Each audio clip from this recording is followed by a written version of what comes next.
Welcome aspirants. चलिए शुरू करते हैं आज हम हमारा ब्लड, और इस ब्लड को हम एक ही गो में, एक ही शॉट में कंप्लीट कर देंगे। ठीक है, तो चलिए शुरू करते हैं अपना ब्लड का टॉपिक।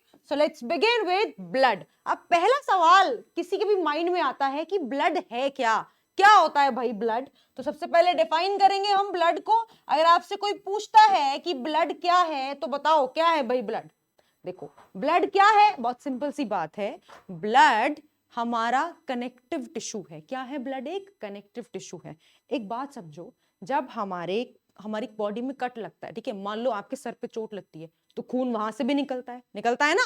और अगर पैर पे अगर कट लग जाता है या टांग पे अगर कट लग जाता है तो खून वहां से भी निकलता है। तो हर जगह से खून निकल रहा है, यानी कि जो ब्लड है ये आपके हर बॉडी पार्ट में प्रेजेंट है। इसने आपके सर से लेके पैर तक के सिस्टम को जोड़ के रखा हुआ है, कनेक्ट करके रखा हुआ है। तो इसीलिए इसको क्या बोल रहे हैं? इसीलिए इसको बोल रहे हैं कनेक्टिव टिश्यू। क्या कह रहे हैं इसको हम? Connective tissue. तो what is blood? Blood is a connective tissue. कैसा कनेक्टिव टिश्यू है? अगर मैं आपसे पूछूं सॉलिड है, लिक्विड है, क्या है ये, आप बोलेंगे मैम लिक्विड है। ठीक है ना, तो हम यहाँ पे लिक्विड वर्ड नहीं यूज करते, हम क्या वर्ड यूज करते हैं? फ्लूइड। तो अगर आपसे पूछा जाता है एग्जाम में कि इनमें से ब्लड के लिए कौन सा ऑप्शन करेक्ट है, तो क्या आंसर हो जाएगा? Fluid connective tissue. क्या है हमारा ब्लड? एक फ्लूइड कनेक्टिव टिश्यू। अब कुछ फैक्ट्स की बात कर लेते हैं ब्लड के बारे में। ठीक है, जैसे भाई एक इंसान 100 किलो का है, ठीक है, उससे किसी ने पूछा कि तेरे अंदर कितना खून है, कितना ब्लड है तेरे अंदर, तो कैसे जवाब देंगे उसको? देखिए, हमारा बॉडी का 7 से 8%, कितना बॉडी का जो वेट है उस वेट का 7 से 8% कौन कंट्रीब्यूट करता है? ब्लड कंट्रीब्यूट करता है। कौन कंट्रीब्यूट करता है? ब्लड। यानी कि अगर एक बंदा 100 किलो का है तो उसके अंदर 7 किलो क्या होगा? खून। 7 जो ग्राम वेट है बेसिकली वो कहां से आ रहा है? ब्लड से आ रहा है। ठीक है, वेट कंट्रीब्यूशन की बात मैं कर रही हूं। तो 7 to 8 वेट कंट्रीब्यूशन कर रहा है कौन? हमारा ब्लड। ठीक है, अगर आपसे पूछा जाता है कि ये जो ब्लड है जो फ्लूइड नेचर का है इसका पीएच कितना होता है, तो क्या आंसर देंगे आप? देखिए, हमारा ब्लड है एल्केलाइन पीएच का, बेसिक पीएच का। और कितना पीएच होता है हमारे ब्लड का? हमारे ब्लड का पीएच होता है अराउंड 7.4। कितना पीएच है हमारे ब्लड का? 7.4। तो ये क्या हो जाएगा? Slightly basic. कैसा हो जाएगा हमारा ब्लड? स्लाइटली बेसिक हो जाएगा हमारा ब्लड, हो जाएगा ना। ठीक है, तो ये हमने कुछ पॉइंट्स डिस्कस किए। इसके अलावा कुछ और पॉइंट्स डिस्कस कर लेते हैं, जैसे कितना होता है खून, कितना लीटर है खून आपके अंदर, अगर आपसे कोई पूछता है तो क्या जवाब देंगे आप? देखिए, ये जो अमाउंट है, ये जो वॉल्यूम है बेसिकली किसका? हमारे ब्लड का।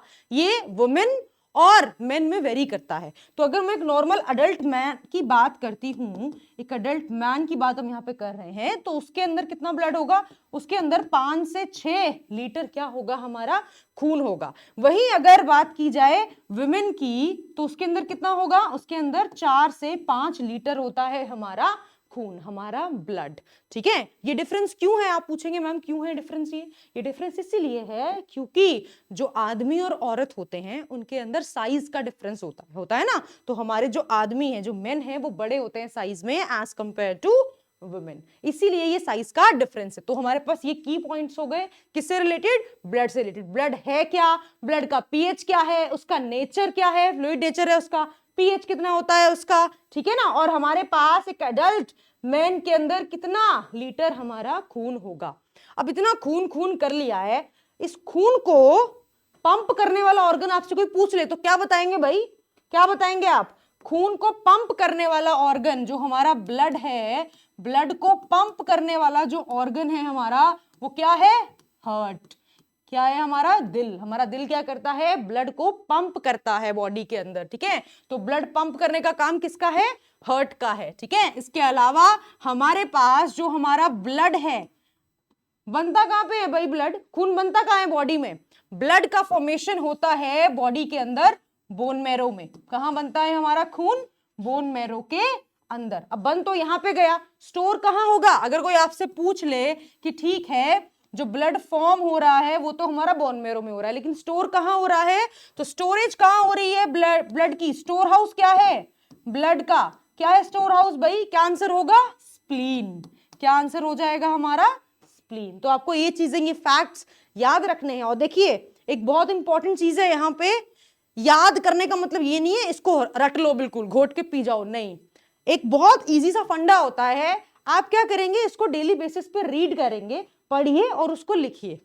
लिखने से क्या होगा, जब आप किसी को लिखते हो ना तो आपके माइंड में फिक्स हो जाती है। एंड सेकेंड इंपॉर्टेंट हैबिट जो हम फॉलो कर सकते हैं इन फैक्ट्स को याद रखने के लिए, आपने यहां से पढ़ लिया, अब आप क्या कीजिए, अपने किसी दोस्त को पकड़ो और उसको पढ़ाओ बैठ के, या तुम्हारा कोई छोटा भाई बहन जो 9th में हो, 10th में हो, 8th में हो, उसको पढ़ाओ ये सारी चीजें, उसको बोलो आ तेरी जीके मैं बढ़ाता हूं, इंक्रीज करता हूं, ठीक है। तो ये सब काम आप कर सकते हैं। क्रैमिंग नहीं करनी, रटना नहीं है, प्लीज याद रखिए इस बात को, ठीक है। तो ब्लड स्टोर कहां पे हो रहा है, हमारे स्प्लीन के अंदर। तो ये हमारी कुछ बातें हो गई किससे रिलेटेड, हमारे ब्लड से रिलेटेड। ब्लड की स्टडी को क्या बोलते हैं, क्या बोलेंगे, स्टडी ऑफ ब्लड को हिमैटोलॉजी। क्या बोलते हैं ब्लड की स्टडी को, हिमैटोलॉजी। क्या कहते हैं, हिमैटोलॉजी। जो ब्लड की स्टडी होती है हमारी उसको हम कहते हैं हिमैटोलॉजी। अब इतना ये जो ब्लड हमने कर लिया, इसकी बेसिक बेसिक बातें हमने कर ली कि खून बनता यहाँ पे है, खून यहाँ पे स्टोर होगा, इसको पंप करेगा, ठीक है। एक यहाँ पे चीज रह गई है, क्या रह गई है, ब्लड फ्लो किसके अंदर करता है, बहता किसमें है भाई, ब्लड फ्लो किसमें करता है, ब्लड। अगला पेज ले लेते हैं, ठीक है। तो ब्लड फ्लो कहां करता है, ब्लड फ्लो करता है हमारा ब्लड वेसल्स के अंदर। कहां पे फ्लो करता है ब्लड, ब्लड वेसल्स के अंदर। इसको भी अच्छे से पढ़ेंगे हम ब्लड वेसल्स को। लेकिन अब तक, अभी जब मैंने बात करी है ब्लड वेसल्स की, तो यहां पे आप टाइप देख लीजिए, 3 टाइप हो सकते हैं हमारे पास ब्लड वेसल्स के, arteries, capillaries and we can have veins, ठीक है ना। तो इनके अंदर हमारा खून क्या करता है, फ्लो करता है। और पंप कौन कर रहा है उसको, हार्ट। कहां बन रहा है, बोन मैरो में। कौन स्टोर कर रहा है, स्प्लीन, ठीक है। चलिए अब हम मूव करते हैं, हमारा ये जो ब्लड है, ये जो खून है, इसका कॉम्पोजिशन क्या है, किससे मिलके बना है ये खून। तो now let's move on to the, colour change कर लेते हैं, ठीक है, येलो येलो बहुत हो गया है। तो कॉम्पोजिशन ऑफ ब्लड, ठीक है। अगर मैं बात करूं किसकी, कॉम्पोजिशन ऑफ ब्लड की बात करूं, तो क्या कॉम्पोजिशन हो जाएगा हमारे ब्लड का। तो देखिए जो हमारा ब्लड होता है, ठीक है, उसको हम डिवाइड कर सकते हैं on the basis of composition, ठीक है। कॉम्पोजिशन 2 चीजों से मिलके बना है, क्या मिलके बना है हमारा ब्लड। सबसे पहला है प्लाज्मा, क्या है भाई, प्लाज्मा। और दूसरा क्या है, फॉर्म्ड एलिमेंट्स। क्या है दूसरा, फॉर्म्ड एलिमेंट्स। आप बोलेंगे मैम ये फॉर्म्ड एलिमेंट्स तो हमने सुना ही नहीं है, हमने तो आरबीसी, डब्ल्यूबीसी, ब्लड प्लेटलेट्स ये सुना है। अरे रुक जाओ भाई, डिस्कस करेंगे अभी, इसी के अंदर डिस्कस करेंगे, ठीक है। लेकिन हम लोग अभी एक मेजर क्लासिफिकेशन दे रहे हैं based on this composition blood का, प्लाज्मा एंड फॉर्म्ड एलिमेंट्स। इसके अंदर आ जाते हैं आपके जो अभी मैंने बोला, आरबीसी, डब्ल्यूबीसी और आपके ब्लड प्लेटलेट्स, ठीक है। तो ये जो हमारे प्लाज्मा है, बेसिकली ये प्लाज्मा क्या है, आपसे पूछ ले कोई कि खून के अंदर प्लाज्मा का अमाउंट कितना होता है, प्लाज्मा है क्या एक्चुअली, देखो डिस्कस करेंगे अभी कि प्लाज्मा क्या है। प्लाज्मा हमारे पास कितना परसेंट है, पहले वो देख लेते हैं। तो 55% ब्लड के अंदर क्या है हमारा, प्लाज्मा। और फॉर्म्ड एलिमेंट्स कितने हैं, फॉर्म्ड एलिमेंट्स जो हैं हमारे ब्लड के अंदर वो हैं 45%। हो गया पूरा 100, ये इन दोनों को मिक्स कर दो, बन गया खून, ठीक है। चलिए अब डिस्कस करते हैं, हम अपने एक एक कंपोनेंट को उठाएंगे और उसको डिस्कस करते चलेंगे, ठीक है। तो चलिए पहले उठाते हैं हम हमारे प्लाज्मा को। तो ये जो हमारा प्लाज्मा होता है, प्लाज्मा क्या है बेटा, प्लाज्मा एक पेल कलर का, कैसा कलर का, पेल कलर का, या मैं बोलूं स्ट्रॉ कलर का। स्ट्रॉ कलर होता है या पेल कलर होता है, बिल्कुल हल्का सा येलो, बहुत हल्का सा, जस्ट एक लगा लो कि आपने बिल्कुल मतलब येलो का हल्का सा टिंच दिया है बस, ठीक है। तो प्लाज्मा क्या है हमारे पास, प्लाज्मा हमारे पास एक स्ट्रॉ कलर का फ्लूइड है, स्ट्रॉ कलर्ड फ्लूइड होता है। मिली जो लिक्विड हम कह रहे हैं ना, फ्लूइड हम कह रहे हैं, तो जो लिक्विड वाला पोर्शन है हमारा, उसे हम क्या बोलते हैं, उसे हम प्लाज्मा बोलते हैं। और जो बाकी उसके अंदर जो सेल्स प्रेजेंट है, जैसे आप क्या है, हमारे पास एक पानी है और पानी में मैंने अलग अलग पत्थर डाल दिए, ठीक है। तो जो पानी है वो क्या है, मेरा प्लाज्मा, और वो पत्थर जो डाले हुए हैं वो क्या बन गए, हमारे फॉर्म्ड एलिमेंट्स, ठीक है। तो हमारे पास ये कैसा कलर का है भाई, स्ट्रॉ कलर का है। अगर नहीं समझ में आता तो क्या लिख सकते हैं आप, पेल भी लिख सकते हैं। और पेल को मैंने क्या बोला, हल्का सा येलो कलर, ठीक है, बिल्कुल हल्का सा येलो कलर का ये फ्लूइड होता है। क्या क्या है इस प्लाज्मा के अंदर, क्या क्या चीजें हैं भाई प्लाज्मा में? प्लाज्मा के कंपोनेंट्स की अगर बात करें, यहाँ पे बात कर लेते हैं हम प्लाज्मा के कंपोनेंट्स की, तो प्लाज्मा के अंदर सबसे ज्यादा अमाउंट में हमारे पास 90 to 95% क्या है? पानी, H2O। भाई किसी भी चीज को अगर आपको लिक्विड बनाना है तो क्या करना पड़ेगा उसमें? पानी तो जरूरी है यार, पानी तो डालना ही पड़ेगा ना। तो 90 to 95% पानी होता है किसके अंदर? हमारे प्लाज्मा के अंदर। बचा हुआ ये जो 5 से 10% है, ये क्या है अब आप पूछेंगे, तो चलिए उसका आंसर भी कर देते हैं हम। इसके अंदर होते हैं कुछ प्रोटीन्स। क्या होते हैं? कुछ प्रोटीन्स। देखिए ये जो वीडियो है हमारा, ठीक है, ये थोड़ा सा मैं डिटेल में रखूंगी। क्यों? क्योंकि ये इसका जो पॉइंट ऑफ व्यू है, इस वीडियो का बनाने का जो मोटिव है हमारा, वो क्या है, जितने भी हमारे CDS, NDA, ठीक है, SSC के जितने भी एग्जाम्स होते हैं, या फिर हमारा रेलवे के जो हायर एग्जाम्स भी होते हैं, ठीक है, उनके लिए टारगेट रहेगा। तो बायो को हम यहाँ पे अच्छे से डिटेल में डिस्कस करने वाले हैं, ठीक है। तो प्रोटीन्स की मैं बात करूं तो हमारे पास देखिए बहुत सारे प्रोटीन्स प्रेजेंट होते हैं, लेकिन 3 प्रोटीन है जो बहुत इंपॉर्टेंट है। यहाँ पे मैं नाम लिख रही हूं उनका, यहाँ पे कलर चेंज कर लेते हैं हम लोग। चलो क्या क्या नाम हो जाएंगे? सबसे इंपॉर्टेंट है फिब्रिनोजेन। नाम याद रखिएगा, आगे काम आएगा। क्या है? फिब्रिनोजेन, ठीक है। अब हम सिर्फ नाम नहीं बताएंगे, उनका काम भी जानेंगे कि फंक्शन क्या है इस फिब्रिनोजेन का। ये क्या है फिब्रिनोजेन? ये एक क्लॉटिंग फैक्टर है। क्या है? ये एक क्लॉटिंग फैक्टर है। जब आपको चोट लग जाती है, चोट लगने के बाद ऐसे तो नहीं है खून बह रहा है तो बह ही रहा है भाई, रुक जाता है ना कुछ देर बाद। तो क्यों रुक जाता है? क्लॉटिंग की वजह से, ठीक है। तो उस क्लॉटिंग में कौन हेल्प कर रहा है? ये प्रोटीन हेल्प कर रहा है। नाम याद रखिएगा, फिब्रिनोजेन। क्या नाम है? फिब्रिनोजेन, जो क्या है? क्लॉटिंग फैक्टर है। ये हो गया हमारा A, यानी कि प्रोटीन 1। इसके अलावा हमारे पास एक और प्रोटीन होता है यहाँ पे, जिसका नाम है ग्लोब्यूलिन। क्या नाम है जिसका? ग्लोब्यूलिन। क्या है ग्लोब्यूलिन का काम? Globulin basically antibodies. क्या है यहाँ पे ग्लोब्यूलिन का काम? बेसिकली ये एंटीबॉडीज हैं, ये एंटीबॉडीज प्रोड्यूस कर रहा है, एंटीबॉडीज कंट्रीब्यूट कर रहा है किसके अंदर? हमारे प्लाज्मा के अंदर, ठीक है। इसके भी फर्दर टाइप्स होते हैं हमारे पास, बट उतना डिटेल में हम नहीं डिस्कस करेंगे, ठीक है। तो चलिए आप इतना याद रखिएगा कि ये जो ग्लोबुलिन है उसका रिलेशन किससे है? एंटीबॉडीज से। कीवर्ड याद रख लो बस, ठीक है। तो ग्लोबुलिन एंटीबॉडी से रिलेशन है, फिब्रिनोजेन क्लॉटिंग फैक्टर है, क्लॉटिंग से रिलेशन है। इसके बाद हमारे पास एक और यहाँ पे प्रोटीन प्रेजेंट होता है जो इंपॉर्टेंट है, and that is what? Fibrinogen हो गया, ग्लोबुलिन हो गया, एक और बचा है, दैट इज एल्ब्यूमिन। क्या है? एल्ब्यूमिन, ठीक है। और इस एल्ब्यूमिन का काम क्या होता है? इस एल्ब्यूमिन का काम होता है BP, जो हमारा ब्लड प्रेशर होता है, and BV, that is the blood volume, उसको कंट्रोल करना, उसको रेगुलेट करना, ठीक है ना। उसकी कंट्रोलिंग कर रहा है एल्ब्यूमिन। क्या कर रहा है? हमारे ब्लड प्रेशर और हमारे ब्लड वॉल्यूम को रेगुलेट कर रहा है। तो ये 3 प्रोटीन्स हो गए हमारे, जो किसके अंदर है? हमारे प्लाज्मा के अंदर है। तो पानी, पानी के साथ ये प्रोटीन्स। इसके अलावा थर्ड कंपोनेंट की अगर मैं बात करूं यहाँ पे, तो क्या हो जाएगा हमारे पास? यहां लिख लेते हैं, ठीक है। तो थर्ड कंपोनेंट क्या हो जाएगा हमारे पास? थर्ड कंपोनेंट हमारे पास हो जाएंगे हमारे कुछ एंजाइम्स भी होते हैं इसके अंदर, ठीक है ना। इसके अलावा हमारे कुछ सॉल्ट्स होते हैं इसके अंदर, ठीक है ना, जो किसका बेसिकली पार्ट है? हमारे किसका? हमारे पार्ट है प्लाज्मा का, ठीक है। तो अगर मैं आपसे एक सवाल पूछती हूं कि बताइए इनमें से कौन सा प्लाज्मा का कंपोनेंट नहीं है, ठीक है, इनमें से कौन सा प्लाज्मा का कंपोनेंट नहीं है? और मैंने आपको ऑप्शन दिया हुआ है antibodies, proteins, water and haemoglobin. तो क्या आंसर हो जाएगा आपका? आप अच्छे से जानते हैं प्रोटीन, एंटीबॉडीज भी कहां है? प्लाज्मा के अंदर। पानी भी कहां है? प्लाज्मा के अंदर। और क्या बोला मैंने? दूसरा ऑप्शन क्या बोला है मैंने? एंजाइम्स। वो भी कहां पे है हमारे? वो भी कहां है? प्रोटीन्स, एंजाइम्स कहां पे है हमारे? प्लाज्मा के अंदर, ठीक है। क्या नहीं है प्लाज्मा में? हीमोग्लोबिन। इसको आगे पढ़ेंगे कि हीमोग्लोबिन कहां होता है।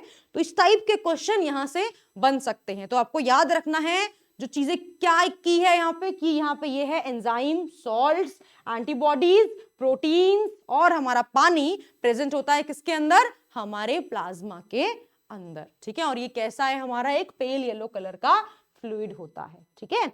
चलिए अब यहाँ पे ना एक टर्म पूछी जाती है पेपर में, सीरम। सुना होगा आपने, सीरम एक वर्ड है बेसिकली। क्या मतलब है सीरम का? भाई होता क्या है ये? What is this serum?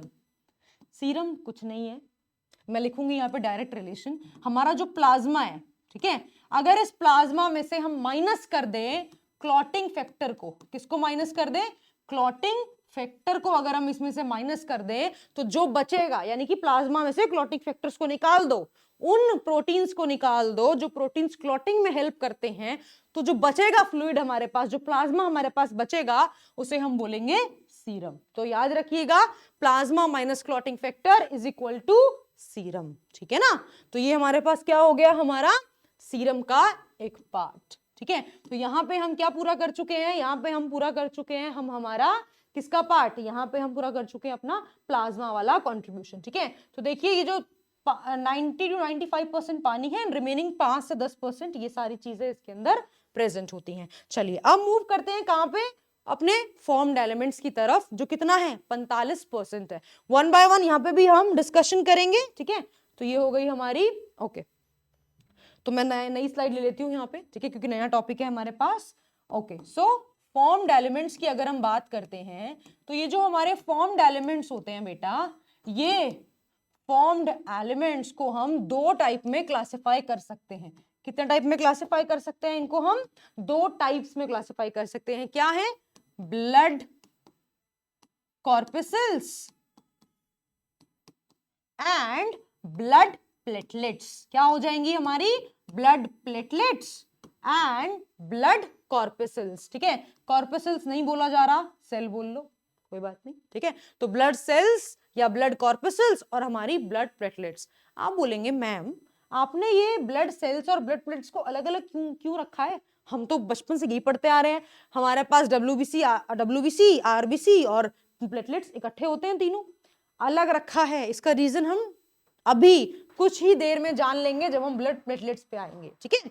तो चलिए ब्लड कॉर्पसेल्स, ब्लड सेल्स के अंदर डिस्कस कर लेते हैं। तो यहाँ पे दो टाइप हो जाते हैं हमारे पास, क्या है दो टाइप, वो ये कलर ले लेते हैं WBC that is what, white blood cells, and RBC that is your red blood cell। and तो हमारे पास जो हमें डिस्कस करनी है यहाँ पे चीजें, पहला हो गया हमारा RBC जो हम डिस्कस करेंगे, दूसरा हो गया WBC और तीसरी हो गई हमारी ब्लड प्लेटलेट्स, ठीक है।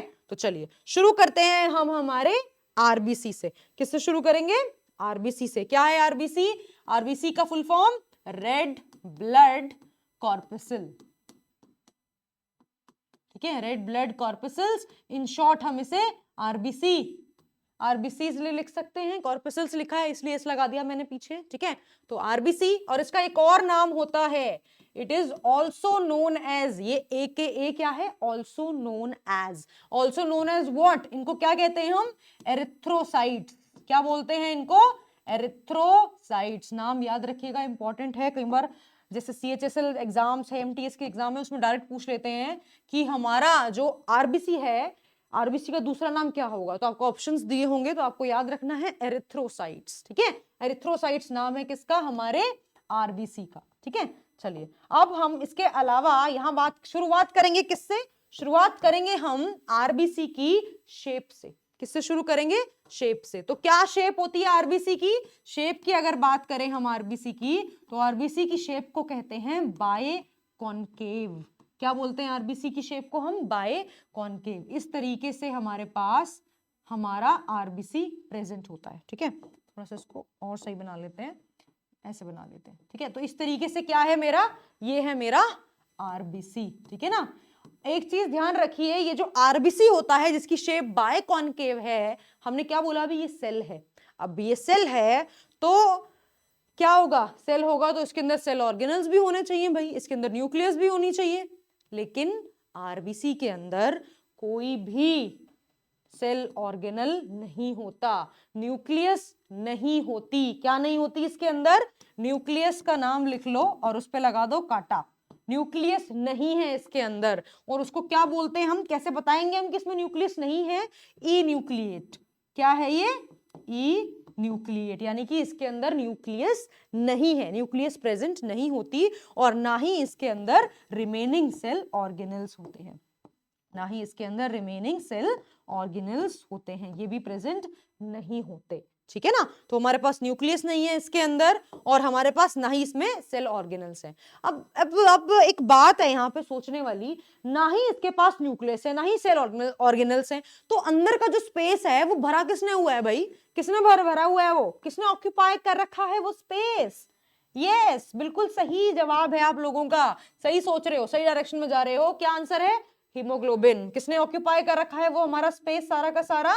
हीमोग्लोबिन ने, ठीक है, हीमोग्लोबिन। कुछ बुक्स में इसकी स्पेलिंग ऐसी भी दी होती है, तो कंफ्यूज नहीं होना है, दोनों ही सेम चीजें हैं, ठीक है। हीमोग्लोबिन, इन शॉर्ट हम इसे एचबी बोलते हैं।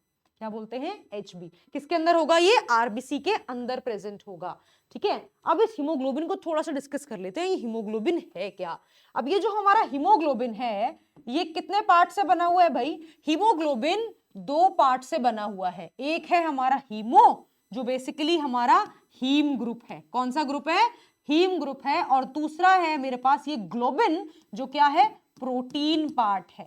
और ये जो हीम है मेरा, इस हीम के अंदर एक मेटल प्रेजेंट होता है, Fe। कौन सा मेटल है ये?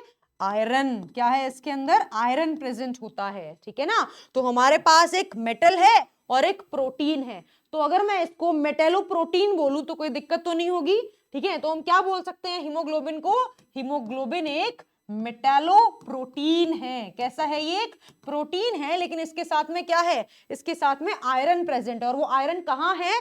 हीम ग्रुप के अंदर प्रेजेंट है। कहाँ पे प्रेजेंट है? हीम ग्रुप के अंदर प्रेजेंट है। तो ये जो हीम ग्रुप होता है, इसका काम क्या होता है? इसका काम होता है रेड कलर प्रोवाइड करना। जो हमारा लाल कलर आता है ना खून का, हम कहते हैं वो हीमोग्लोबिन की वजह से आता है। अगर आपसे पूछे कि हीमोग्लोबिन में भी क्या कंट्रीब्यूट कर रहा है उस लाल कलर को, तो जवाब हो जाएगा हीम। और इस हीम के अंदर याद रखना हमारे पास ये मेटल है, हमारे पास ये आयन प्रेजेंट होता है Fe, ठीक है।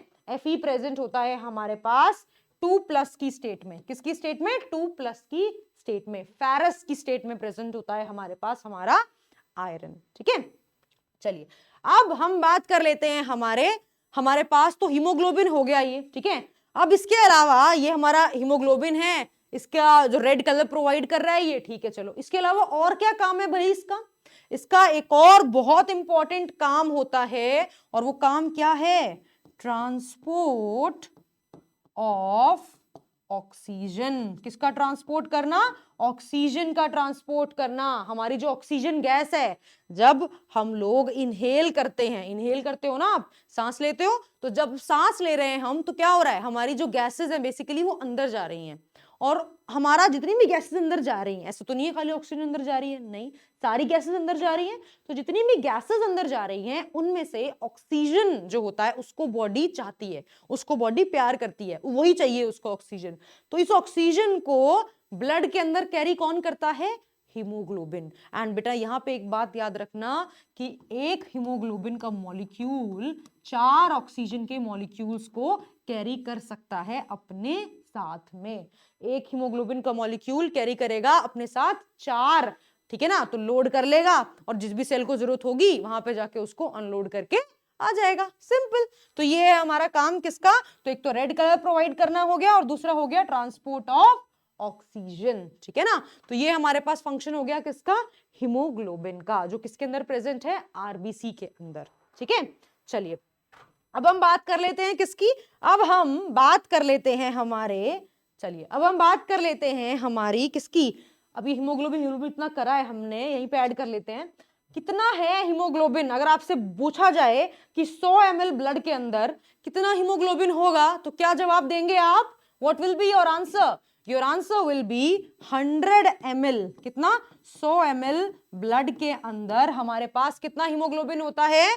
हमारे पास 16 से 18 ग्राम। कितना है? सही लिख लेते हैं, थोड़ा सा इसको सही करके लिख लेते हैं। 16 से 18 ग्राम हीमोग्लोबिन का प्रेजेंट होता है। कितना होता है? 16 से 18 ग्राम हीमोग्लोबिन का प्रेजेंट होता है, ठीक है। बहुत कॉमन बीमारी सुनी होगी आपने इससे एसोसिएटेड, खून की कमी जिसे हम कहते हैं। खून की कमी हो जाती है, हीमोग्लोबिन की कमी। एक्चुअली क्या है वो? हीमोग्लोबिन की कमी। तो जब हीमोग्लोबिन की कमी हो जाती है हमारी बॉडी के अंदर, जब हमारा HB कम हो जाता है बॉडी के अंदर, उस कंडीशन को क्या बोलते हैं हम? उस कंडीशन को हम बोलते हैं एनीमिया। क्या बोलते हैं हम उसको? एनीमिया। जैसे आप कहते हैं खून की कमी हो गई, ठीक है ना, तो दैट इज व्हाट, एक्चुअली खून की कमी नहीं, हीमोग्लोबिन की कमी, ठीक है, उसको बोलेंगे हम एनीमिया।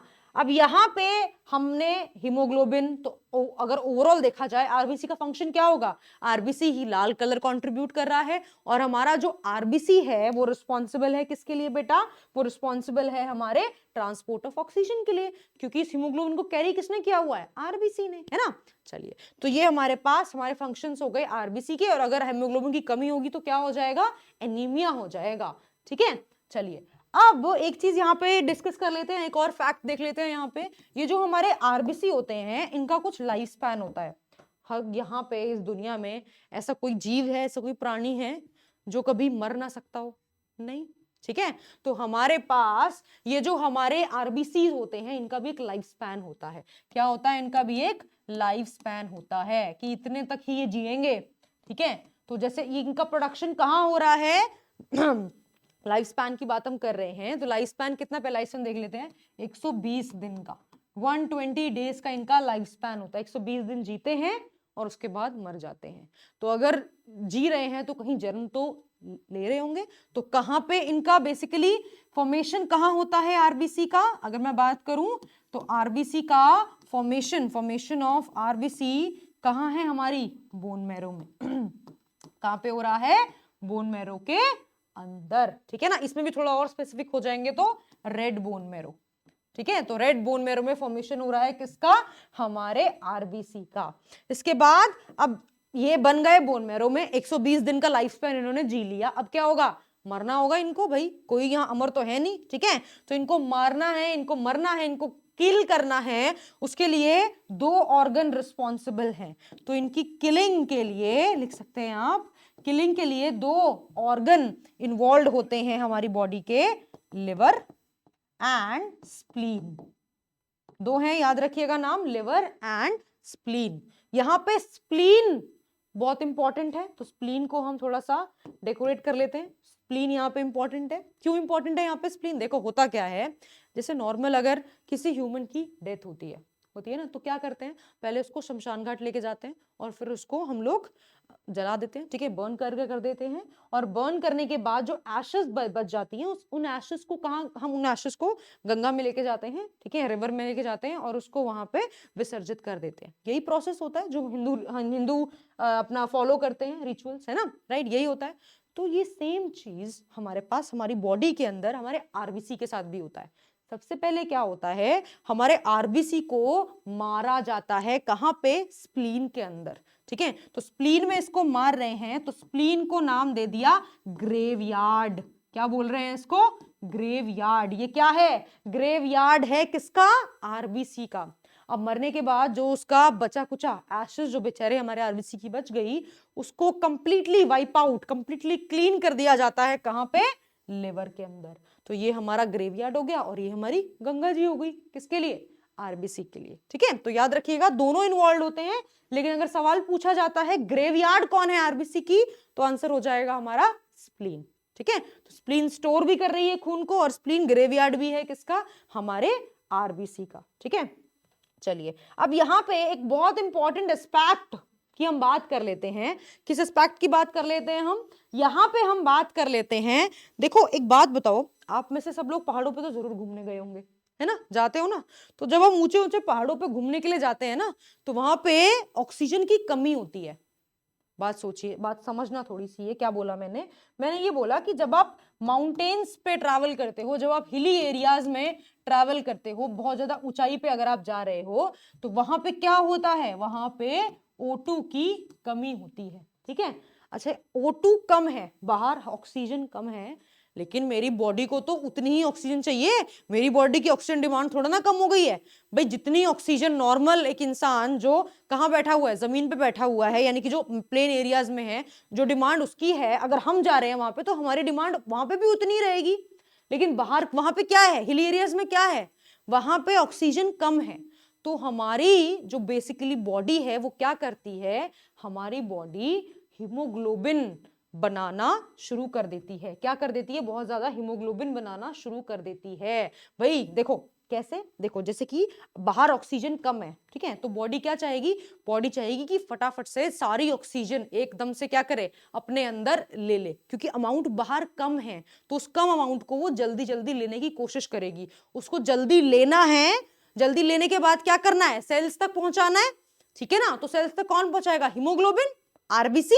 तो क्या होता है, जब भी आप हिली एरियाज में जाते हैं जहां पे ऑक्सीजन का अमाउंट कम होता है, वहां पे हमारा ये जो आरबीसी है इसका नंबर बढ़ जाता है। क्या हो जाता है? तो जो इंपॉर्टेंट बात है यहाँ पे वो ये है कि आरबीसी का नंबर क्या हो जाता है? इंक्रीज हो जाता है बाय 30%। 30% आरबीसी का नंबर बढ़ जाता है। वहीं पे जब हम सो रहे हैं, स्लीपिंग कंडीशन में है, ठीक है, कोई काम नहीं कर रहे, ज्यादा एनर्जी की रिक्वायरमेंट नहीं है, तो ज्यादा ऑक्सीजन भी मिलनी चाहिए हमें। We know about respiration, isn't it? ठीक है, तो हम सो रहे हैं, कोई काम नहीं कर रहे, तो हमें ऑक्सीजन का जो अमाउंट है वो कम चाहिए। तो उस टाइम पे क्या होता है, हमारा ये जो आरबीसी होता है, स्लीप की कंडीशन में जब हम सो रहे हैं, स्लीपिंग कंडीशन है, उस टाइम पे हमें ऑक्सीजन कम चाहिए होता है, तो उस टाइम पे आरबीसी क्या हो जाता है? कम हो जाता है बाय 5%। आरबीसी का नंबर 5% से कम हो जाता है। अब यहाँ पे हमने नंबर की बात कर ली, तो चलिए नंबर को भी डिस्कस कर लेते हैं यहीं पे। कितना नंबर होता है आरबीसी का भाई? अगर मैं आरबीसी की बात करूं, आरबीसी काउंट की बात करूं, तो कितना काउंट होगा? कितना नंबर होगा आरबीसी का? आरबीसी का नंबर हो जाएगा हमारे पास यहाँ 5 से 6 मिलियन, ठीक है, पर क्यूबिक मिलीमीटर, ठीक है, पर क्यूबिक मिलीमीटर ऐसे लिख सकते हैं, या फिर आप नॉर्मली इसको ऐसे भी लिख सकते हैं, ठीक है, ऐसे लिख लो। चलो मिलीमीटर पूरा लिख लेते हैं हम, मिलीमीटर, ठीक है। तो ये क्या हो जाएगा हमारा आरबीसी का नंबर? कितना नंबर है? 5 से, अभी तभी रेंज दी है यहाँ पे, ठीक है ना, स्पेसिफिक नंबर फिक्स नहीं किया, एक रेंज दी हुई है, और ये नंबर अप डाउन करता है। अभी दिखा दिया मैंने आपको, जब आप सोएंगे तो क्या होगा? नंबर कम हो जाएगा बाय 5%, और आप हिली एरियाज में है तो नंबर बढ़ जाएगा, ठीक है ना। तो ये हमारे पास कुछ बातें हो गई, किससे रिलेटेड? हमारे आरबीसी से रिलेटेड।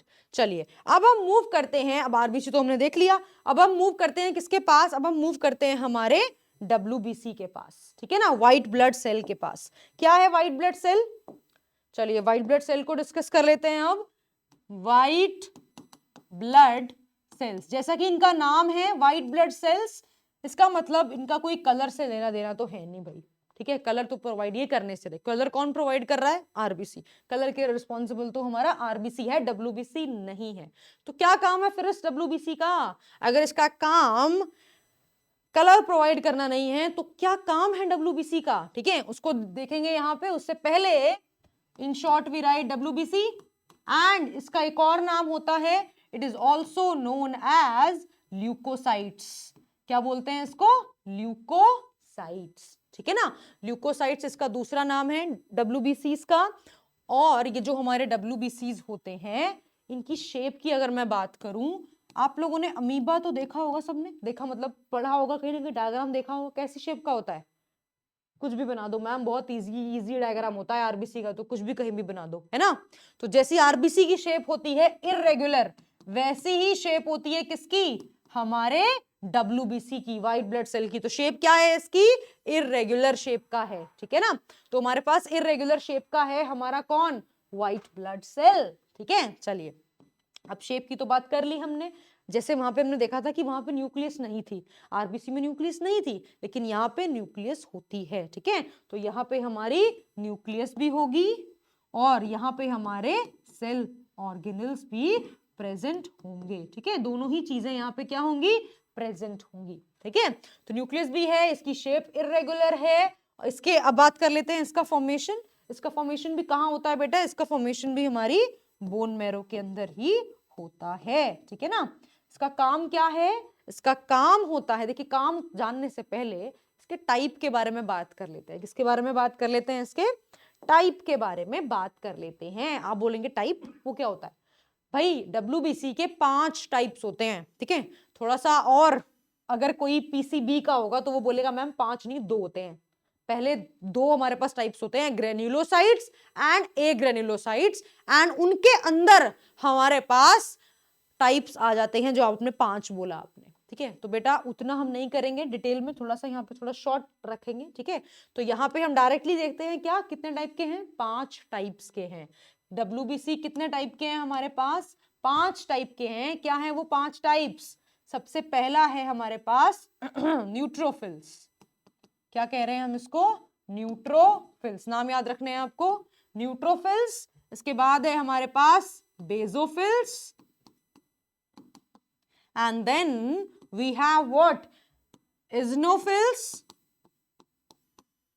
इसके अलावा हमारे पास होते हैं हमारे monocytes, and then we have lymphocytes। क्या है हमारे पास, लिम्फोसाइट्स, ठीक है ना। तो ये हमारे पास क्या है, ये हमारे पास 5 टाइप्स हैं, किसके, हमारे WBC के। सबसे ज्यादा अगर आपसे पूछे इनमें से सबसे ज्यादा कौन सा होगा, न्यूट्रोफिल सबसे ज्यादा होगा, ठीक है। सबसे कम कौन सा होगा, बेसोफिल।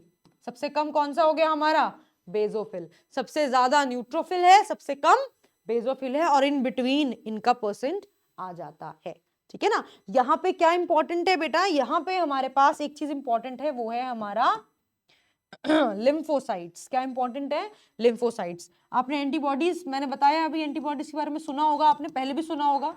तो ये जो एंटीबॉडीज का प्रोडक्शन होता है, कौन बनाता है एंटीबॉडीज, एंटीबॉडीज बनाते हैं लिम्फोसाइट्स। कौन बनाते हैं एंटीबॉडीज को, लिम्फोसाइट्स। 2 तरीके के लिम्फोसाइट्स होते हैं हमारे पास, बी एंड टी। तो बी क्या करते हैं, बी ही एंटीबॉडी प्रोड्यूस करते हैं, ठीक है बेटा। तो ये क्या हो जाएंगे हमारे पास, ये हो जाएगा हमारे पास हमारे 5 टाइप्स के WBCs, ठीक है। अब ये जो WBC है ये 5 टाइप के हो गए। अब इनके अगर मैं फंक्शन की बात करूं तो देखो एंटीबॉडीज बना रहे हैं, यहां से आपको फंक्शन क्लियर ही हो गया होगा, क्या फंक्शन होगा इसका। तो अगर मैं फंक्शन की बात करती हूं किसके, हमारे WBCs की, तो क्या फंक्शन हो जाएगा WBCs का, इम्यूनिटी प्रोवाइड करना। क्या प्रोवाइड करना बेटा, इम्यूनिटी देना बॉडी को, है ना। अभी तो कोविड का टाइम चल रहा है, या पहले भी से, अभी तो दोबारा केसेस शुरू हो रहे हैं, बढ़ने शुरू हो रहे हैं, ठीक है। तो भगवान करे दोबारा फिर से वैसी कंडीशंस ना आए। बट अगर हम पहले की बात करते हैं तो आपने इम्यूनिटी वर्ड बहुत सुना होगा, अपनी इम्यूनिटी को बढ़ाओ, अपनी इम्यूनिटी को बढ़ाओ, राइट, सुना होगा। तो इम्यूनिटी बढ़ाना मतलब, इम्यूनिटी का मतलब है हमारी बॉडी में कोई भी अगर पैथोजन एंटर कर रहा है, कोई भी बाहर से कोई भी कीटाणु अगर एंटर कर रहा है, तो हमारी बॉडी क्या कर रही है, उससे फाइट कर रही है। और वो जो रिस्पॉन्स है हमारी बॉडी का फाइटिंग वाला अगेंस्ट दैट पैथोजन, उसे ही हम इम्यूनिटी बोलते हैं। और वो इम्यूनिटी देता कौन है हमें, WBCs। तो क्या फंक्शन हो जाएगा WBCs का, इम्यूनिटी देना, यानी कि फाइट करना, किसके अगेंस्ट फाइट करना, हमारे पैथोजेंस के अगेंस्ट फाइट करना, ठीक है। तो ये काम है हमारे किसका, WBCs का। WBCs के नंबर की अगर बात करते हैं तो कितना नंबर हो जाता है भाई WBCs का, बताइए अगर आपको पता है तो कमेंट्स में बताइए, क्या नंबर हो जाएगा WBCs का हमारे पास। WBCs का नंबर हमारे पास हो जाता है 4000 से, कितना, 4000 से 11000 के बीच में, अगेन पर क्यूबिक मिलीमीटर, ठीक है। तो हमारे पास क्या नंबर है WBCs का, नंबर की मैं अगर बात करूं तो नंबर है हमारे पास 4000 से 11000 के बीच में, ठीक है बेटा। तो ये क्या हो जाएगा हमारे पास, हमारे WBCs का। अभी जो WBCs होते हैं इनका प्रोडक्शन मैंने आपको ऑलरेडी बता दिया है, कहाँ हो रहा है, हमारी बोन मैरो के अंदर हो रहा है, ठीक है। और जो इनका लाइफ स्पैन होता है, कितना कितना लाइफ स्पैन होगा इनका, इनका लाइफ स्पैन देखो वेरी करता है, हम बिल्कुल फिक्स नहीं कह सकते, बट इनका लाइफ स्पैन 7 से 12 दिन के बीच में वेरी करता है। तो फिक्स नहीं बोल रही हूं मैं, वेरी करता है बहुत ज्यादा। तो ऑन एन एवरेज हम लेके चल सकते हैं कि 7 से 12 दिन तक ये जी सकते हैं, ठीक है ना, सरवाइव कर सकते हैं। So this is what, this is the life span of your WBCs and ये इसका फंक्शन है, ये इसके टाइप्स हो गए हमारे पास, ठीक है। और ये किसके जैसा है, हमारे अमीबा के जैसा है। तो उसकी शेप कैसी है, इररेगुलर इसकी शेप है। तो हमारे पास नंबर भी डिस्कस कर लिया हमने, ठीक है, रोल भी इसका डिस्कस कर लिया। तो जितने एस्पेक्ट्स थे हमारे व्हाइट ब्लड सेल्स के, WBCs के, वो हमने यहाँ पे कवर कर लिए, ठीक है। चलिए अब बात करते हैं किसकी, अब बात करते हैं हम हमारे ब्लड प्लेटलेट्स की, ठीक है। अब दोनों सेल्स को हम निपटा चुके हैं, कर लिया हमने पूरे। अब हम करेंगे किसकी बात, हमारे ब्लड प्लेटलेट्स की। तो ये जो हमारे ब्लड प्लेटलेट्स होते हैं, मैंने इनको क्यों अलग रखा भाई, इसीलिए अलग रखा है क्योंकि ये ट्रू सेल्स नहीं हैं। ये क्या हैं, ये सेल फ्रेगमेंट्स हैं। क्या हैं ये, सेल फ्रेगमेंट्स, टुकड़े हैं ये सेल के, सेल सेल नहीं है ये पूरा, एक सेल होता है मेरे पास जिसका नाम है मेगा कैरियोसाइट्स। क्या नाम है जिन सेल्स का? Megakaryocytes. इन सेल्स के टुकड़े हो जाते हैं और उन टुकड़ों को हम बोलते हैं क्या? टुकड़े हो जाएंगे, उन टुकड़ों को क्या बोल रहे हैं हम? Blood platelets. दूसरा नाम क्या है इसका ब्लड प्लेटलेट्स का? थ्रोम्बोसाइट्स। क्या नाम है इसका? थ्रोम्बोसाइट्स। एंड रोल तो सबको पता होगा, मुझे बताने की जरूरत ही नहीं है कि क्या रोल है इसका, ठीक है। तो क्या रोल होता है इसका भाई? प्लेटलेट्स का रोल क्या है, क्या बताएंगे आप? बताइए जल्दी से।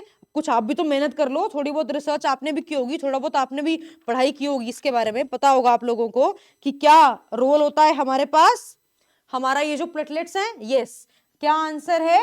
ब्लड क्लॉटिंग में रोल होता है इसमें। किसके अंदर रोल होता है इसका? ब्लड क्लॉटिंग के अंदर इसका रोल होता है। अगर इसके लाइफ स्पैन की बात करें तो कितना लाइफ स्पैन है इसका? 7 से 12 दिन के बीच में इसका हमारा लाइफ स्पैन रहता है। देखो अलग अलग बुक्स में अलग अलग रेंज लिखी होती है, तो आप लोगों को एक रेंज है यहाँ पे, ठीक है। इससे बहुत लीस्ट क्वेश्चन पूछा जाता है कि क्या लाइफ स्पैन है। मेजर जो क्वेश्चन आता है लाइफ स्पैन का वो आता है हमारे आरबीसी से, ठीक है, कि आरबीसी का लाइफ स्पैन क्या है। तो उसका फंक्शन हमारा हो गया क्या? Blood clotting. जो आपका डेंगू का फीवर होता है, जब डेंगू होता है किसी को तो उस टाइम पे क्या होता है? हमारे ये जो प्लेटलेट्स हैं इनका नंबर कम हो जाता है ना। तो कितना नंबर है इन थ्रोम्बोसाइट्स का? इनका नंबर होता है 1.5 लाख से 3.5 लाख। किसी बुक में 3 लिखा है, किसी में 3.5, किसी में 4.5, ठीक है। तो बेसिकली 3.5 लाख के बीच में हमारा इनका नंबर रहता है, ठीक है। तो ये हमारा क्या हो गया?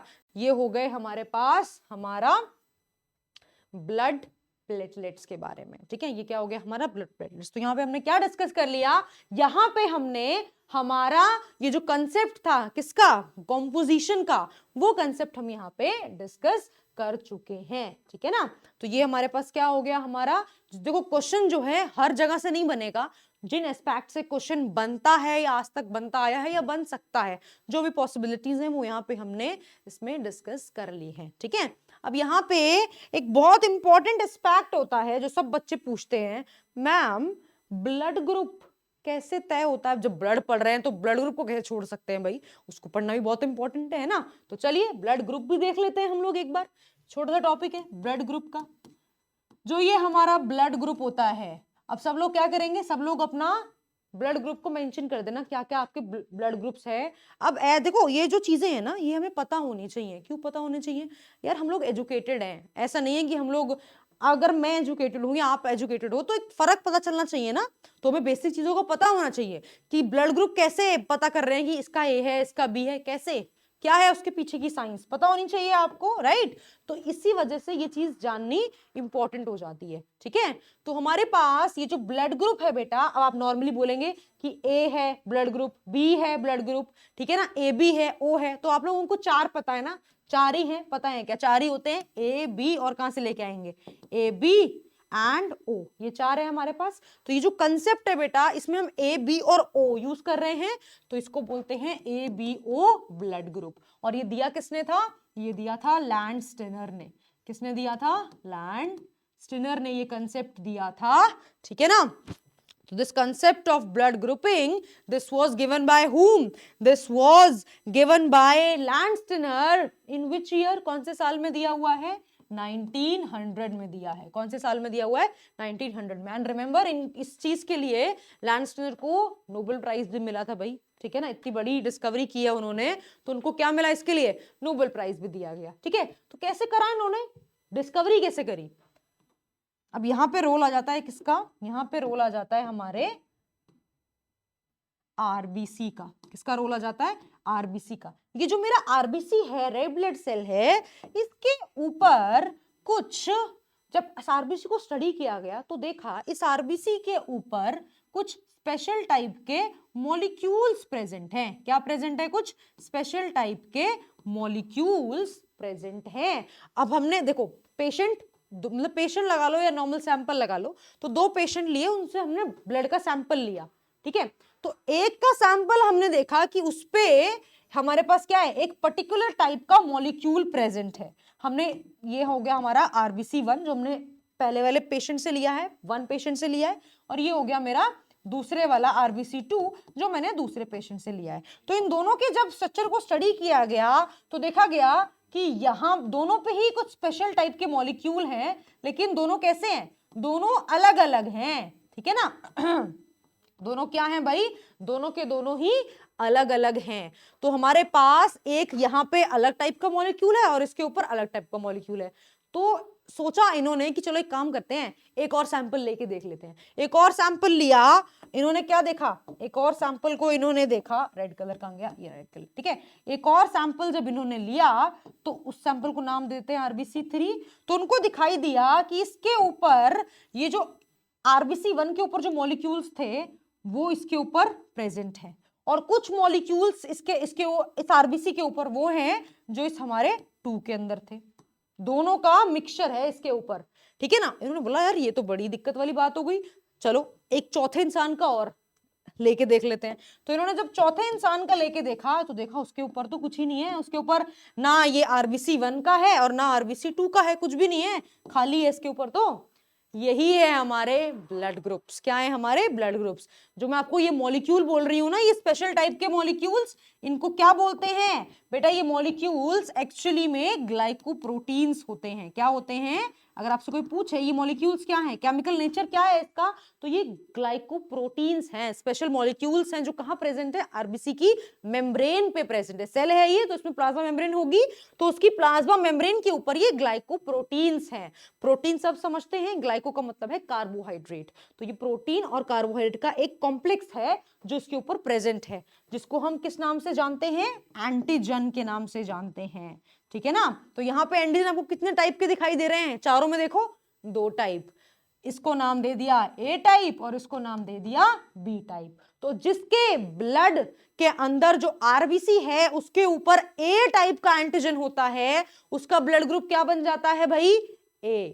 जिसके ब्लड के अंदर B टाइप का एंटीजन प्रेजेंट होगा RBC के सरफेस पे, उसका ब्लड ग्रुप क्या हो जाएगा, वेरी गुड, B। और जिसपे दोनों ही हैं, आधा A है और आधा B है, वो क्या कहलाएगा, AB। और जिसपे कुछ भी नहीं है उसको क्या नाम दे दिया हमने, O।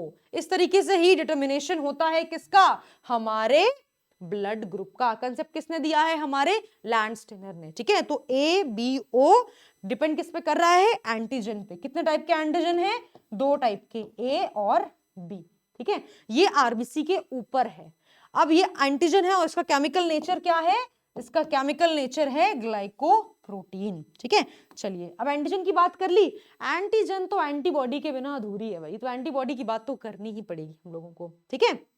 तो हमारे ब्लड के अंदर जो RBC है उसके ऊपर क्या है, उसके ऊपर है एंटीजन। और जो ब्लड में प्लाज्मा है उसके अंदर क्या होती है, उसके अंदर होती हैं एंटीबॉडीज। क्या होती हैं, एंटीबॉडीज। तो एंटीबॉडीज कहाँ है, हमारे प्लाज्मा के अंदर, ठीक है ना। एक बात हमेशा ध्यान रखो, याद रखना कि मान लो एग्जांपल से समझते हैं, एक पर्सन है मेरे पास, लेट्स से उसका नाम है LA, लक्ष्य नाम है उसका, ठीक है। चलो कुछ भी ले लेते हैं हम, लक्ष्य नाम है उसका, ये लक्ष्य है। इसका ब्लड सैंपल लिया हम लोगों ने, और ब्लड सैंपल लिया और हमने देखा कि इसका जो ब्लड ग्रुप है वो A है।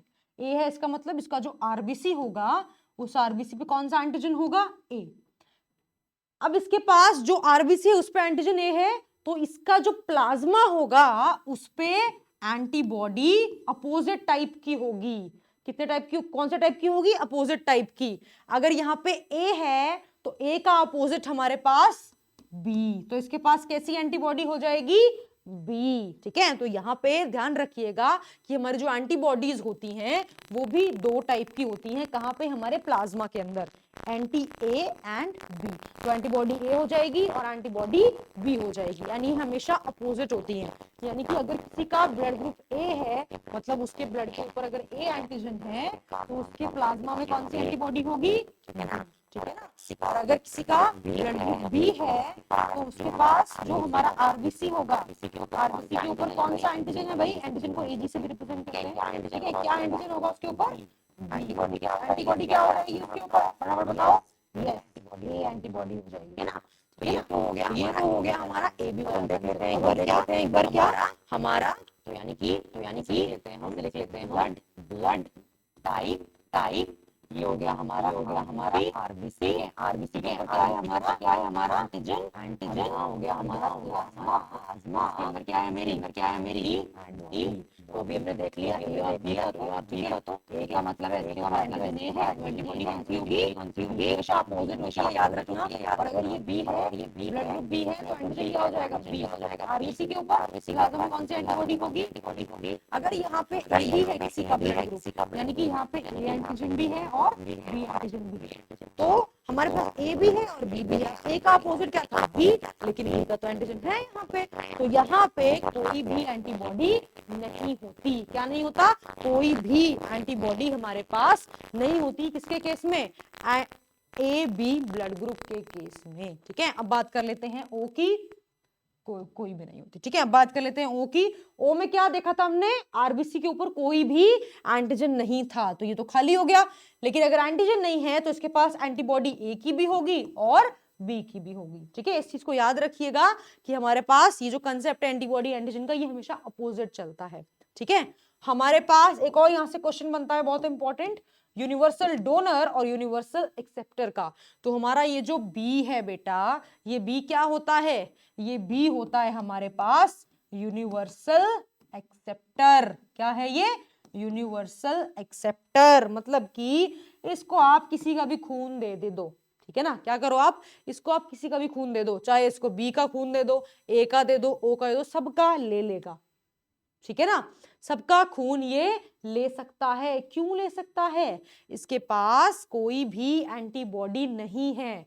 बेटा होता क्या है ये जो एंटीबॉडी होती है हमारी प्लाज्मा के अंदर ये क्या करती है ये एंटीजन के साथ फाइट करती है। क्या करती है फाइट करती है। बॉडी पागल नहीं है कि उसने अगर एंटीजन ए दिया है तो एंटीबॉडी बी दी है। याद रखो जब भी सेम टाइप की एंटीजन एंटीबॉडी मिल जाती है बॉडी के अंदर एक ही बॉडी में सेम टाइप का एंटीजन और एंटीबॉडी अगर प्रेजेंट है वो दोनों फाइट करेंगी आपस में। क्या करेंगी फाइट करेंगी आपस में जो कि हमें गवारा नहीं है इसीलिए ये अलग अलग है। ठीक है ना तो आप एक बात सोचो यहाँ पे कोई भी एंटीबॉडी नहीं है यानी जो फाइटिंग करने वाला था फाइटर था वो तो है ही नहीं तो जो मर्जी भेज दो चाहे ए भेज दो बी भेज दो कोई भी भेज दो कोई दिक्कत ही नहीं है। तो ये हो गया यूनिवर्सल एक्सेप्टर। लेकिन यहाँ पे ओ के केस में क्या है दोनों ही क्या है एंटीबॉडी है तो इसको क्या कर सकते हैं इसको कोई भी नहीं उठा के दे सकते आप इसको आपको ओ है तो उसको ओ ही देना पड़ेगा। लेकिन इसके पास कोई भी एंटीजन नहीं है तो ये क्या कर सकता है ये किसी को भी ब्लड दे सकता है। It can give to A B to B और टू ए। तो ये हो जाता है हमारा क्या यूनिवर्सल डोनर। तो याद रखिएगा यूनिवर्सल डोनर ओ होता है यूनिवर्सल एक्सेप्टर ए बी होता है। ठीक है चलिए अब मूव कर ये तो ए बी वाला कंसेप्ट तो हमारे पास यहाँ पे क्लियर हो गया हमें। ठीक है अब हम बात कर लेते हैं हमारे किसकी अब आप जो ब्लड बोलते हो ए पॉजिटिव भी हाथ में लगाते हो ना पॉजिटिव नेगेटिव तो क्या है ये positive negative let's talk about that as well. किसके बारे में बात कर लेते हैं हम बात कर लेते हैं हमारे पॉजिटिव नेगेटिव के कंसेप्ट के बारे में भी। ठीक है चलिए थोड़ी सी बात कर लेते हैं ज्यादा नहीं करेंगे। RH क्या बोलते हैं इसको RH सिस्टम। भाई पुराने जमाने की बात है एक मंकी था जिसका नाम था रीसस। क्या नाम था रीसस एक मंकी है। इस मंकी के पास एक एंटीजन प्रेजेंट था। क्या था इसके पास एक अब हम जानते हैं एंटीजन क्या है। ठीक है तो इसके पास क्या था इसके पास एक एंटीजन प्रेजेंट था और ये जो एंटीजन है बेसिकली रीसस मंकी के अंदर ये पास हो गया किसमें ह्यूमन पॉपुलेशन में लेकिन कंप्लीटली पास नहीं हो पाया। ठीक है ना तो ये एंटीजन जो है वो क्या हो गया वो पास हो गया ह्यूमंस के अंदर बट इनकम्प्लीटली। ठीक है इनकम्प्लीटली ये पास हो गया हमारा कहां पे ह्यूमंस के अंदर यानी कि सब में नहीं है कुछ ह्यूमंस में है कुछ में नहीं है। तो भाई जिन ह्यूमंस के अंदर या जिन लोगों के अंदर ये RH पाया जाता है RH एंटीजन पाया जाता है वो कहलाते हैं RH पॉजिटिव और जिनमें ये नहीं होता है उन्हें हम कह देते हैं RH एंटीजन नहीं है तो उन्हें हम कह देते हैं RH नेगेटिव। ठीक है तो अगर आपका ब्लड ग्रुप O पॉजिटिव है इसका मतलब क्या है ना ही आपके पास A एंटीजन है ना ही आपके पास B एंटीजन है आपके पास कौन सा एंटीजन है बस RH का एंटीजन है जो कहां से आया है मंकी से आया है। ठीक है अगर मैं बात करूं O नेगेटिव की तो O नेगेटिव ब्लड ग्रुप अगर किसी का है तो उस पे ना A है एंटीजन है, ना बी एंटीजन है और ना ही आर एच एंटीजन है, ठीक है। तो वो हो गया हमारा ओ नेगेटिव। एंड ये जो कंसेप्ट था बेटा आर एच सिस्टम, ये किसने दिया है? ये दो साइंटिस्ट ने दिया है मिलके। लैंडस्टीनर का तो इसमें रोल है ही है, इसके अलावा एक और साइंटिस्ट थे वेनर, ठीक है। तो वेनर एंड लैंडस्टीनर दोनों ने मिलके ये जो हमारा कंसेप्ट है आर एच सिस्टम का, रिसिस मंकी वाला, इस कंसेप्ट को दिया था। एंड इसी से तय होता है आर एच पॉजिटिव और आर एच नेगेटिव, ठीक है। अब आपने पढ़ा होगा एक यहाँ पे एक चीज और छोटी सी है, ब्लड क्लम्पिंग सुना होगा आपने, या ए ग्लूटिनेशन सुना होगा आपने। जैसे मैंने आपको बताया थोड़ी देर पहले कि जो सेम टाइप के एंटीजन और एंटीबॉडी होते हैं वो आपस में क्या कर जाते हैं? रिएक्ट कर जाते हैं, फाइट कर जाते हैं। तो अगर मेरे पास एंटीजन ए है और एंटीबॉडी भी ए है तो ये दोनों क्या करेंगे? फाइट करेंगे आपस में। और इस फाइटिंग के अंदर क्या होगा? इस फाइटिंग के अंदर बेटा लॉस किसका होगा? लॉस उस इंसान का होगा जिस इंसान के खून में ये फाइट कर रहे हैं, यानी कि आपका एक्सेप्टर, ठीक है ना। तो हमारे पास क्या है? हमारे पास अगर ए एंटीजन है, यानी कहने का मतलब ये है कि अगर किसी का ब्लड ग्रुप ए है, ठीक है, अगर किसी का ब्लड ग्रुप ए है, उससे में क्या समझ में आता है? इसका ब्लड ग्रुप ए पॉजिटिव है, मान लो किसी बंदे का, इससे में क्या समझ में आता है? इसके आरबीसी पे क्या है? इसके आरबीसी के ऊपर एंटीबॉडी, सॉरी एंटीजन कौन सा होगा? ए एंटीजन होगा। एंड एंटीबॉडी कौन सी होगी यहाँ पे? बी, अपोजिट होती है, ठीक है। अगर ए है तो हमें क्या देना है? इसको ए ही देना है, हम इसको बी नहीं दे सकते।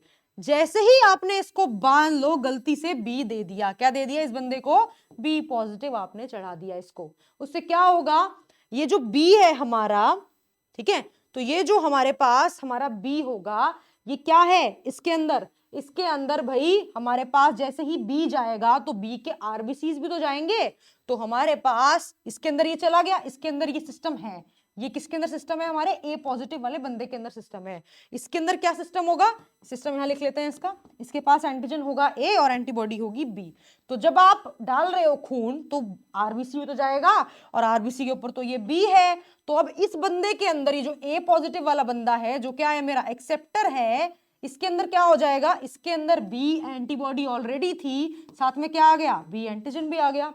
फाइटिंग शुरू हो गई दोनों के बीच में, और उससे हुआ क्या? उससे हुआ ये कि हमारा जो खून था वो वहां पे गाढ़ा होना शुरू हो गया, हमारे आरबीसीज रप्चर करने शुरू हो गए। और इस प्रोसेस को क्या बोलते हैं? इस प्रोसेस को बोलते हैं ब्लड क्लम्पिंग। क्या बोलते हैं इसको?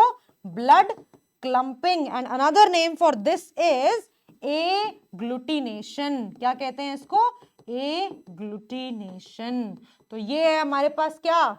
हाँ जी, तो ये है हमारे पास क्या? ये है हमारे पास ब्लड क्लम्पिंग, ब्लड एग्लूटिनेशन। तो जिसका जो ब्लड ग्रुप है उसको वही देना है, उल्टा सीधा नहीं दे सकते किसी को भी। समझ में आ गया? क्या हो सकता है? एग्लूटिनेशन हो सकता है, ब्लड क्लम्पिंग हो सकती है। तो खून गाढ़ा होगा पहले तो, ठीक है ना, थिक हो जाएगा आपका ब्लड, और उसके बाद आपके आरबीसीज भी रप्चर कर सकते हैं। And the moment RBC started rupturing, क्या होने वाला है भाई? हीमोग्लोबिन नहीं रहेगा बॉडी में, ऑक्सीजन को कौन कैरी करेगा? ऑक्सीजन की कमी हो जाएगी बॉडी में, and ultimately a person can die, right. So ये बहुत इंपॉर्टेंट एस्पेक्ट है, ठीक है ना, प्रैक्टिकल है, बहुत प्रैक्टिकल एग्जांपल है ये। तो ये हमारे पास क्या हो गया? यहाँ पे हमने ब्लड डिस्कस कर लिया, उसके बेसिस डिस्कस कर लिए, उसका कॉम्पोजिशन भी डिस्कस कर लिया है। We have also discussed blood type, ठीक है, जो ब्लड ग्रुपिंग होती है हमारी वो भी हमने डिस्कस कर ली, दोनों एस्पेक्ट डिस्कस कर लिए हैं, ए बी ओ बी और आर एच बी, ठीक है। और ये जो ब्लड क्लम्पिंग होती है, एग्लूटिनेशन रिएक्शन होती है, ये भी हम डिस्कस कर चुके हैं। अब यहाँ पे जस्ट इसको एंड अप करते हैं विद अ वेरी छोटा सा topic, that is blood clotting. भाई थोड़ा सा और देखो, अब तुम लोग ऐसे तो है नहीं कि छोटे मोटे एग्जाम दे रहे हो, ठीक है, कल को इतने बड़े आईपीएस आईएएस अफसर बनोगे तो नॉलेज तो होनी चाहिए यार, ठीक है ना। तो नॉलेज होना बहुत इंपॉर्टेंट है, राइट। सो ब्लड क्लॉटिंग की हम लोग बात कर लेते हैं कि हमारा ये जो ब्लड क्लॉटिंग का प्रोसेस है ये होता कैसे है। जैसे मैंने आपको बताया कि ये जो ब्लड क्लॉटिंग है, इस ब्लड क्लॉटिंग के अंदर हमने देखा किसका इन्वॉल्वमेंट होता है? ब्लड प्लेटलेट्स का इन्वॉल्वमेंट होता है। किसका इन्वॉल्वमेंट होता है बेटा? ब्लड प्लेटलेट्स का इन्वॉल्वमेंट होता है, ठीक है ना। इसके अलावा आपको याद है शुरू में मैंने आपको प्लाज्मा के अंदर बताया था फिब्रिनोजेन, है ना। तो वो जो फिब्रिनोजेन है हमारा, वो भी एक क्लॉटिंग फैक्टर है, वो भी रोल प्ले करता है किसके अंदर? ब्लड क्लॉटिंग के अंदर। तो प्रोसेस होता कैसे है? क्विकली हम लोग देख लेते हैं इसके अंदर, ठीक है। बेसिकली यहाँ से क्वेश्चन, अगर मैं बात करूँ CHSL की या MTS की, तो उसके अंदर क्वेश्चन कहाँ से आता है, या रेलवे की, तो उसके अंदर क्वेश्चन कहाँ से आता है, ये जो ब्लड क्लॉटिंग का प्रोसेस है उसमें कौन सा विटामिन इंपॉर्टेंट होता है। आंसर है विटामिन के। कौन सा विटामिन इन्वॉल्व है हमारे पास, विटामिन के। कौन सा आयन इन्वॉल्व है, कौन सा आयन इन्वॉल्व है बेटा हमारे पास जो आयन इन्वॉल्व है वो होता है कैल्शियम आयन। कौन सा आयन है यहाँ पे, कैल्शियम आयन, ठीक है। तो कैल्शियम आयन इन्वॉल्व है ब्लड क्लॉटिंग में, और विटामिन के इन्वॉल्व है ब्लड क्लॉटिंग के अंदर, ठीक है। अब थोड़ा सा डिटेल में डिस्कस कर लेते हैं, होता क्या है ये प्रोसेस। जैसे ही चोट लगती है वैसे ही हमारे ब्लड प्लेटलेट्स एक्टिव हो जाते हैं। क्या हो जाता है, ब्लड प्लेटलेट्स एक्टिव हो जाते हैं, और ये क्या करते हैं, ये बेसिकली हमारे एक एंजाइम को एक्टिव कर देते हैं, जिस एंजाइम का नाम है थ्रोम्बोकाइनेज। क्या नाम है, थ्रोम्बोकाइनेज। और ये जो थ्रोम्बोकाइनेज होता है बेटा, ये क्या करता है, ये हमारे ब्लड के अंदर ऑलरेडी कुछ चीजें प्रेजेंट हैं, जैसे कि प्रोथ्रोम्बिन, ठीक है। ये क्या करता है थ्रोम्बोकाइनेज, ये एक्टिवेट करता है प्रोथ्रोम्बिन को, एक्टिव करके कन्वर्ट कर देता है थ्रोम्बिन में। क्यों बता रही हूं मैं ये थ्रोम्बिन, क्योंकि इसके बाद इंपॉर्टेंट है। थ्रोम्बिन जो है वो क्या करता है, ये जो हमारा थ्रोम्बिन है ये थ्रोम्बिन क्या करता है, ये थ्रोम्बिन, वो जो क्लॉटिंग फैक्टर था ना हमारे पास शुरू में फिब्रिनोजेन, वो इनएक्टिव है, उसको एक्टिव करता है। क्या करता है, उसको एक्टिव करता है। फिब्रिनोजेन को क्या करेगा, थ्रोम्बिन मिलके क्या कर देगा, इसको एक्टिव कर देगा, और क्या बना देगा, फिब्रिन। फिब्रिन क्या है, जब आपको चोट लगती है तो वो ब्राउन ब्राउन कलर का आ जाता है ना उसके ऊपर, तो वो जो ब्राउन ब्राउन कलर है बेटा, बेसिकली है क्या, वो एक्चुअली होता क्या है, वो बहुत धागे की तरह एक नेटवर्क हमारे पास बन जाता है, जिस नेटवर्क को हम फिब्रिन बोलते हैं। और इस नेटवर्क के अंदर जो आरबीसी, जो डब्ल्यूबीसी रप्चर हुए हैं, जो ब्लड सेल्स रप्चर हुए हैं, वो फंस जाते हैं, ठीक है। तो हमें क्या दिखाई देता है, एक ब्राउन कलर का कवर दिखाई देता है, जिसको हम बोलते हैं क्लॉट। क्या बोलते हो आप जिसको, क्लॉट। तो ये जो फिब्रिन है हमारे पास, ये फिब्रिन क्या करेगा, हाँ जी, ये फिब्रिन क्या करेगा बेटा, ये फिब्रिन हमारे जो डैमेज्ड, कैसे, हमारे जो डैमेज्ड फॉर्म्ड एलिमेंट्स हैं, उन डैमेज फॉर्म एलिमेंट्स इस फिब्रिन के नेटवर्क में फंस जाएंगे, और क्या बनाएंगे, क्लॉट। क्लॉट के लिए एक और टर्म हम यूज करते हैं, कोआगुलम। क्या टर्म यूज करते हैं, कोआगुलम, ठीक है। तो ये है हमारा फाइनली ब्लड क्लॉटिंग का प्रोसेस, ठीक है। तो ये होता है हमारा, मैंने आपको बता दिया ऑलरेडी कि जो हमारा ब्लड क्लॉटिंग है इसके अंदर विटामिन के और कैल्शियम आयन बहुत इंपॉर्टेंट रोल प्ले करते हैं, ठीक है ना। अब कहाँ पे इनका रोल है वो ज्यादा डिटेल हो जाएगी, बट आपको याद रखना है क्या, फिब्रिनोजेन इनएक्टिव फॉर्म में है, इसको एक्टिव करने के लिए थ्रोम्बिन चाहिए, और वो थ्रोम्बिन कैसे बनेगा, जब ब्लड प्लेटलेट्स जो है हमारे वो थ्रोम्बोकाइनेज को एक्टिवेट करेंगे, ठीक है। एंड इस फिब्रिन जो है नेटवर्क है, जहां पे हमारा क्या होगा, हमारा ये फॉर्म्ड एलिमेंट्स जो डैमेज हो गए हैं वो फंस जाएंगे, and this process called as what, this process is called as blood clotting and blood coagulation. क्या एक और नाम है इसका, ब्लड कोआगुलेशन, ठीक है ना।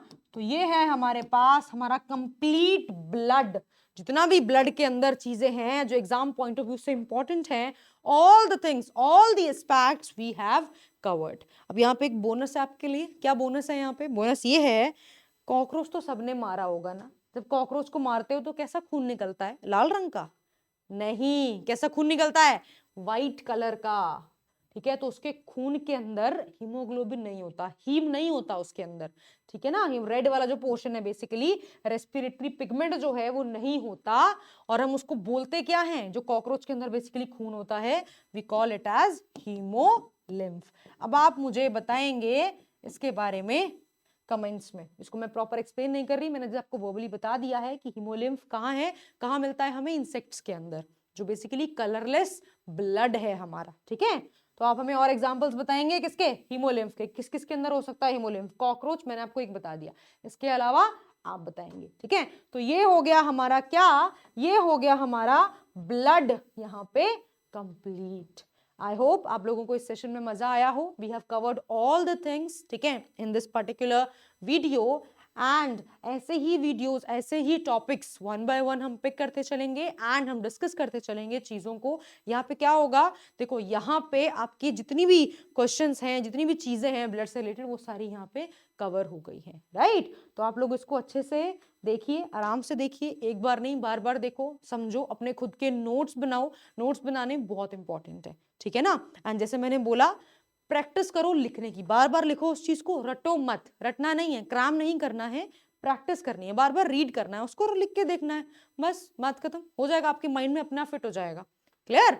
चलिए, एंड एक और चीज, जैसे मैंने आपको बताया कि क्या करना है आपको, जैसे आपको कोई फ्रेंड है या फिर आपको कोई छोटा भाई बहन है या बड़ा भी है, उसको समझा दो ये चीजें, ठीक है ना। तो उससे क्या होगा, आपको क्लियर हो जाएंगी ये सारी चीजें, राइट। तो चलिए, इसी नोट के साथ हम यहाँ पे सेशन को एंड करते हैं। Hope to see you again, bye bye, take care.